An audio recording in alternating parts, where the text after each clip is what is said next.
What's going on, beautiful people, beautiful gods and goddesses out there, kings and queens? Kimu SDC with you here today. You know I gotta start it off with the PLH. Peace, love, and happiness with you all day, every day. And today we have something really wonderful to talk about. And I hope you didn't think I fell asleep on you. I love you guys, so I definitely can't be falling asleep on you. But I had some other things to attend to. And I'm back with you right now. The only thing that matters is right now, because we're going to talk about something so wonderful, like I said once again. And let me give it a drum roll. We're going to talk about ourselves. The statement, know thyself. Back in the Kemetic days, or the ancient Egyptian days, as we call them today, ancient Egyptians, when they would place the dead bodies into tombs, they would write, know thyself. That's what it would be. That's what it is translated to today.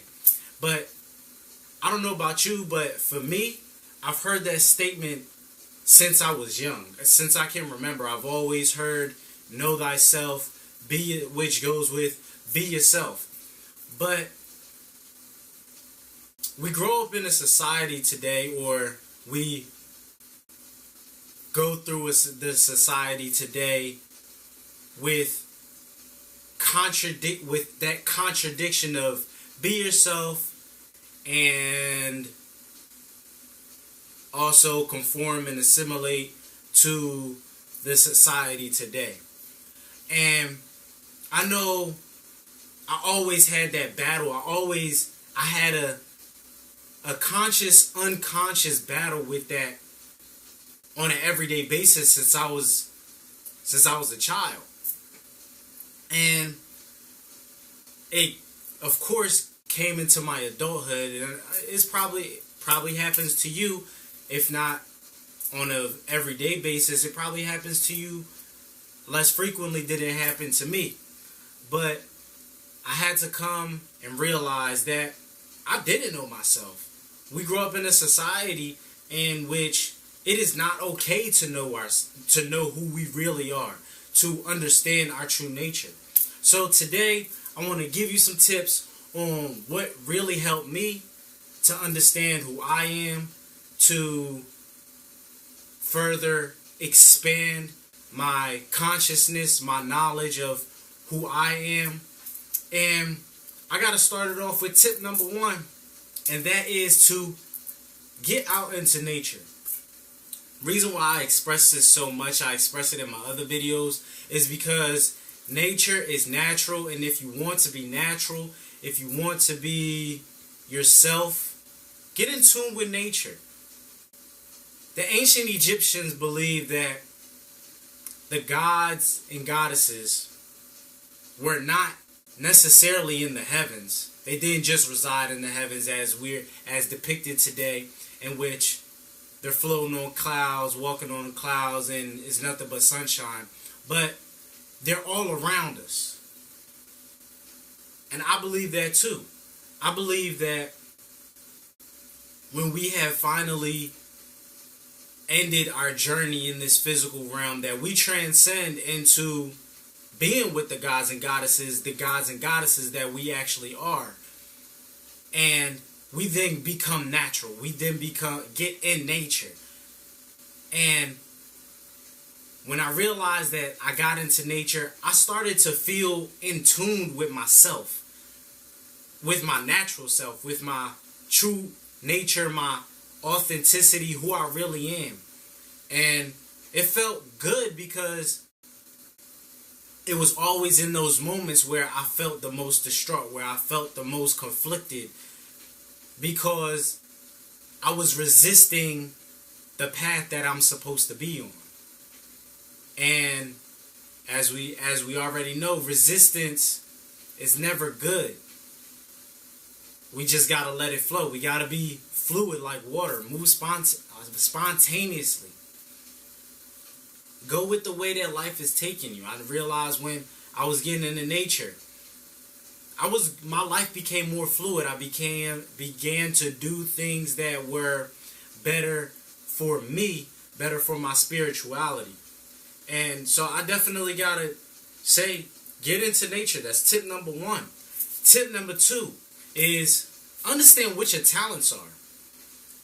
That is, your talents are nothing that you necessarily need to sit down and understand. Your talents are something that are given to you at birth.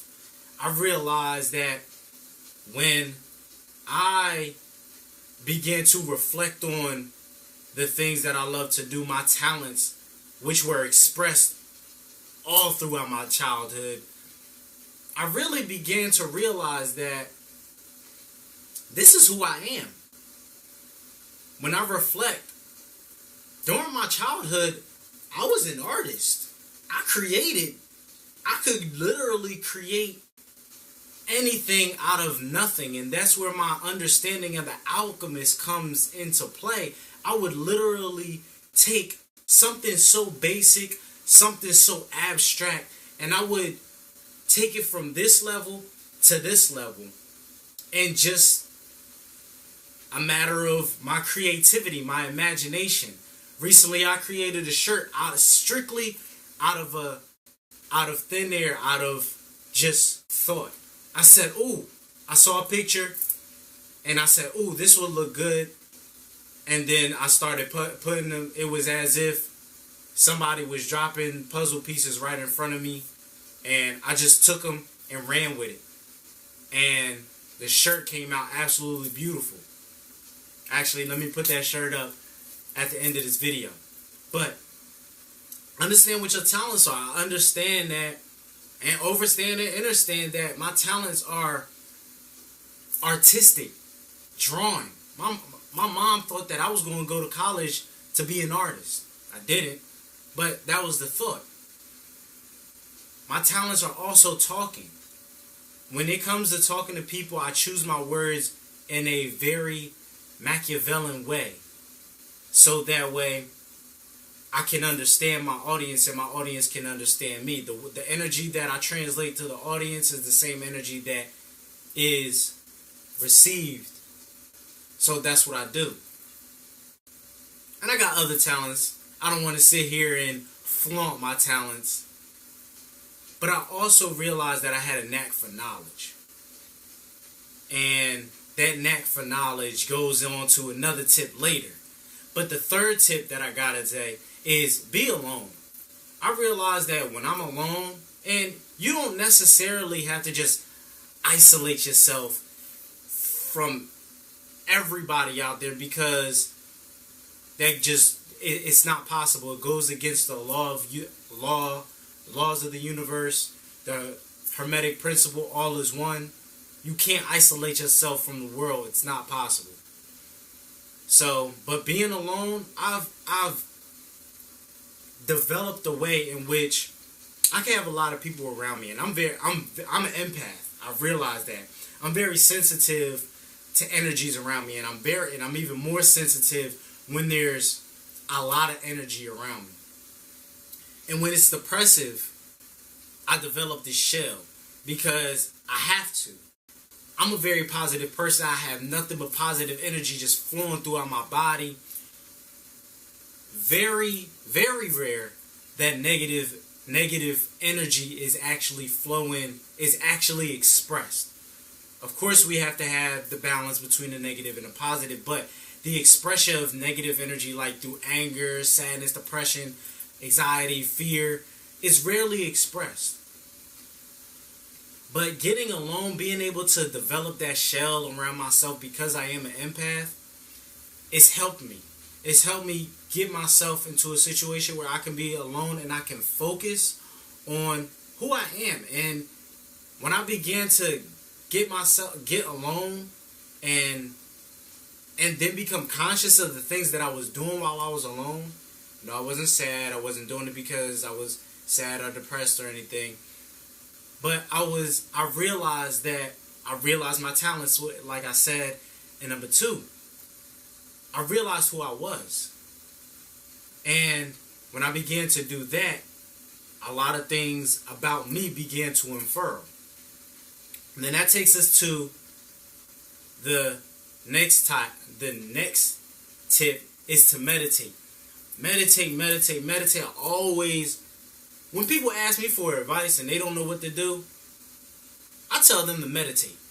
Because, especially if it's a really personal one, it's conflicting with your nature, meditate on it. Why do I always express meditation? Because meditation it allows you to, number one, the purpose to live in the now. When I meditate, sometimes I hear sounds, but they're just sounds. I don't focus in on those sounds. When I have thoughts, I don't focus in on the thoughts. I allow the thoughts to be, but I have to understand that they're just thoughts. But meditation allows us to also tap into the subconscious mind, which governs 95% of the behavior, actions, and emotions that we do. That is where nature comes into play. That's where the frequencies come in. And I realized when I began to meditate even more and more and more, I began to tap into my innermost self. And I've actually began to bridge that gap between the unconscious, the subconscious, and the conscious. I became more conscious of the things that I was doing, the way that I was behaving. I could be going to the mall and my subconscious was wrapped around capitalism. So I have to have this in order to feel wonderful. But that was conflicted with my true nature because we don't have to have all these things to be who we are. We already are who we are. Actually, I realized that the less I have, the better I felt. Because it didn't feel like I was being cluttered. It didn't feel like I was being pulled in various directions. So that way I can find out who I am, or I can be this when I'm already being me. But now we got to take it into the next step. Past the meditation. Meditation was just a bridge point. We got to take it even deeper. What did I start finding out? Kimu SDC, what did you start finding out when you started diving deep? I started looking into my life path number. What is the life path number? The life path number is a single digit number that that basically says exactly who you are based on your birthday, the day that you were born. I have, in another video, I explain on how that's calculated, but I'm going to go ahead and explain it to you once again. The life path number is calculated by adding the 4 numbers of your birth year. You get that down into a single digit number. So for me, I was born in 1992, which that goes down into the number 21. Comes down, you break 21 down into 3. Now the only time that you don't break down the number is when it comes to master numbers. And master numbers are double digit numbers in which the number repeats itself. So 11, 22, 33, 44, so on and so forth. 44, not really attainable, but you get the point. Now we take that number, so for me it's number 3, and we put that into the next part of the equation, which is the sum of that number 3 number, which is the sum of the broken down digit for our birth year, and then we add that to your month and the date. So for me, it's 9 and 11. So 9, 11 plus 3. Now, for me, I have the master thinker number, which is 11. And then we break that down and we get 9 plus 11 plus 3. So we get 5 in the end. And so I'm a life path number 5. And when I actually started diving deeper into understanding my life path, who I am, that really told me who I am. That was literally me looking at myself in the mirror, but in words. very accurate, super accurate on the behavior and on my behavior, why I do certain things, how living on the negative side of this life path number can affect me, and it made me more aware of the decisions I make and how I maneuver through life in this physical realm. And then that takes us to the next step, an even deeper step, in which we get into astrology. Now, there were two types of astrology that I dove into. And the first one was the Kemetic astrology, in which they use their gods to get an understanding of who we are or who you are. Now, in doing this research, I realized that I'm associated with the god Tot, or looks like Thoth, but it's pronounced Tot. And that god is the moon god in ancient Egypt, but is also the god of the scribe. He wrote and wrote and wrote. And I realized after that understanding, I realized that I was a writer. I wrote poetry, and when I did it from the heart, absolute beauty. Well, it was beautiful either way, but it was much more fluid when I did it from the heart. I was always good at writing. Maybe not my penmanship, but writing the most important things. Taking note of what's most important in that topic under whatever I was studying. But also, he's associated with wisdom and teaching and knowledge. What he wrote down was things of knowledge and conveyed that to the Egyptians, people living in a physical world. And I realized that's why I have a knack for knowledge. That's why the things that I read are based upon knowledge. I go out and I legit seek knowledge, and therefore I like to teach knowledge. That's why I'm here in front of you right now. Is to give you some wonderful information that has to do with my Kemetic astrology, who I am in that aspect. And then wisdom just comes with me. A lot of people always come to me with advice, and apparently, I don't know how, but I give good advice. And a lot of times I feel like I've been on this earth for a very long time, in which I've experienced so many different incidences even before my reincarnation. But hey, that's where the past lives come in. So definitely look at your Kemetic astrology. And then last but not least, number 8, if I'm counting right, is even when I was younger, I was already looking at this. And it was just something that I gravitated to, and I always gravitated towards it. I looked it up when I was interested in a girl or a lady, or I wanted to see how certain instances would go about, or sometimes I even checked it on a day-to-day basis just to see how accurate it would be with the mood that I was feeling or the day. And that's the Zodiac. Now, I'm a Virgo. Like I said earlier, born on 9/11. And being a Virgo and understanding the Virgo traits. Virgos out there already know you. We all know that we're meticulous. We all know that we're tidy. We also know that we're perfectionists. I had to learn that I gotta stop being a perfectionist. Sometimes it's just good enough. I learned that with my artwork, because with my artwork, that is when I'm most critical. I'm most critical when it comes to my artwork. I have to make sure it's perfect. But sometimes it doesn't have to be perfect. It could just be good enough. And people appreciate it. And when I realized that, a lot of stress stopped happening.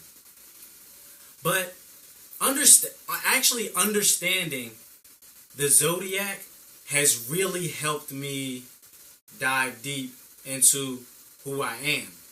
And once I understood that, I know relationships that I shouldn't be in, relationships that I definitely should be in, or, I mean, just everyone is great, but there are certain distances that you have to keep people at. And I realized that. And then understanding that and overstanding that, it's made my life a whole lot easier. It's helped me understand why I do certain things. Embrace your zodiac sign. Understand it and embrace it. Because that's who you are. That's natural. It's nothing you could change. Like I said, all is one. That's how the stars are pulling you. That's how the sun is pulling you. That's how the planets are pulling you. That's how the moon is pulling you. That's why on certain days and certain moments, you're thinking in a certain way. Not specifically because of the world around you, but also because that's how nature is pulling you. That's the frequency that you're vibrating on. So embrace that. Astrology is natural. Go with it. Embrace it. Astrology is wonderful. I know I had a terrible misunderstanding of what astrology really is. I also confused it with astronomy, which is the child of astrology, but it's the focus on the physical aspects, the actual objects, in which astrology focuses on the soft aspects. How do the stars and the planets affect the way that we think, affect the way that we behave? So when I began to understand that, I was like, oh, shoot, well, now I understand. Now I understand when I'm around this person, I have a certain effect on them and they have a certain effect on me. I understand that and I understand that when I'm alone, this is why I think like this. This is why I behave like this. So dive deep. I always encourage diving deep. Dive deep into the consciousness. Dive deep into who you are, so that way you can know thyself, yourself. And we could just be living on earth wonderfully and fluid and just be throwing a party 24/7, 365 and a quarter. If you want to put the quarter in there. Shoot, sometimes quarters even it can save a life. Could help you with toll maybe. But definitely, I gotta end it with a PLH. Peace, love, and happiness with you all day, every day. Peace.